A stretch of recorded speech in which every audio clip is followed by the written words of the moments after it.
Հայաստանում ոչ հեռու ապագայում կգործարկվեն վճարովի ճանապարհներ։ Մինչև 2020 թվականը Քաջարան եւ Սիսիան քաղաքներն իրար կկապվեն վճարովի ավտոճանապարհով։ Այժմ գործող 2.5 ժամ տևողությամբ ճանապարհը հնարավոր կլինի փոխարինել 40 րոպեանոցով։ Այդ ճանապարհը, եթե քարտեզի վրա նայեք, եթե ուղիղ ծրագծով հնարավորություն լինի միացնել Քաջարանը եւ Սիսիանը իրար հետ միասին,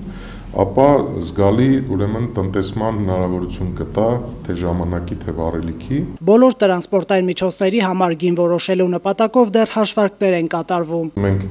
հիմա տարբեր սցենարներ ենք հաշվարկում հետգնման ժամկետի, ինտենսիվության, աճի, պրոգնոզների եւ այլն։ Դա խիստ ուրեմն փոխկապակցված թվեր են, թե ինչքան կլինի այդ երթևեկության ինտենսիվությունը,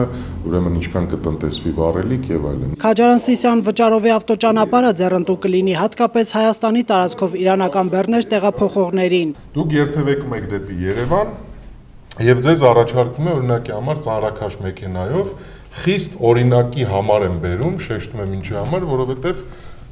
սա դեռ ընդհանրապես որևէ կերպ քննարկված հարց չէ։ Ձեզ առաջարկում են վճարել $50 եւ ուրեմն անցնել այս ճանապարհով։ Քաջարան-Սիսիան ճանապարհով։ Արդյունքում դուք հաշվարկում եք, շատ հասարակ հաշվարկ է։ Այս արկա ճանապարհով երթևեկելով դուք կծախսեք ավելի 100 լիտր վառելիք, կծախսեք 2.5 ժամ ավելի ժամանակ եւ կհասնեք նույն Սիսիան քաղաքը։ Դուք հաշվում եք եւ տեսնում եք, որ ուրեմն $100 չափով վառելիք ավել ծախսեցիք, 2.5 ժամանակ ավել բան արեցիք։ Եթե դուք բեռնափոխադրող ընկերություն եք, 2.5 ժամը փողարժի ձեզ մոտ, որովհետև ամեն ինչ գումար է, այսինքն բեռի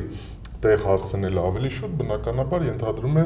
ավելի արդյունավետ գործունեություն։ Եվ 100 ուրեմն $-ի վառելիք ավել ծախսեցիք։ Ձեր ընտրությունը կարծում եմ լինելու է միանշանակ։ Վճարովի ավտոճանապարհի շինարարությունը կսկսվի, երբ կառավարությունը կընտրի կառուցող ընկերությանը։ Բանակցություններ այս պահին տարվում են 1 եվրոպական եւ 2 չինական ընկերությունների հետ։ Լավագույն առաջարկ ներկայացրած ճանապարհաշինարար ընկերությունն էլ ձեռք կբերի վճարովի ճանապարհ կառուցելու իրավունքը։ Ճանապարհը 30 տարի ժամկետով կանցնի կառուցողի տրամադրության տակ, իսկ դրանից հետո իրավունքը կփոխանցվի պետությանը։